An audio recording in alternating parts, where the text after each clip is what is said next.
அனைவருக்கும். இப்போதான் ஸ்கூல் லீவுக்கு அப்போ ஒருத்தர் இவன் ராக்கெட் செஞ்சான், இவன் என்னன்னா பட்டம் செஞ்சுருக்கிறான். வாங்க பட்டம் எப்படி செஞ்சுருக்காங்கன்னு பார்க்கலாம். பாருங்க எவ்வளோ தூரத்துக்கு பறக்குது.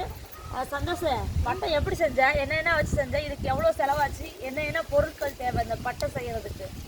கத்திரிக்கோல் தேவை, டேப் தேவை, நியூஸ் பேப்பர் தேவை, நூல் தேவை, அப்புறம் நியூஸ் பேப்பர் சொல்லுறதே ஏன் சொல்றேன். அப்புறம் இது டேப்பு, அப்புறம் விரமத்து குச்சி. அவ்வளோதான். எப்படி செஞ்சீங்க? கையால செய்வாங்க, அப்புறம் காலால ஏற்றுவாங்க. தம்பி செய்யும்போது வீடியோ எடுத்து போடுறியா? பரவாயில்லையே. ஓகே பாருங்க, பட்டம் நல்லா இவ்வளோ இன்ன வரைக்கும் நல்லா காத்தடிக்கும், மேலே வரைக்கும் போச்சு. இப்போ கொஞ்சம் காற்று குறைஞ்சனால கொஞ்சம் கீழே இறங்கிடுச்சு. இப்போ காற்று காற்று மேலே காற்று கீழே அப்படின்ற மாதிரி. காற்று மேலே அடித்தா மேலே போகுது, கீழே அடித்தா கீழே போகுது. பாருங்க நல்லா பறந்து போயிட்டே இருக்கு. நல்லா செம்மையாக பட்டம் செஞ்சுருக்காங்க.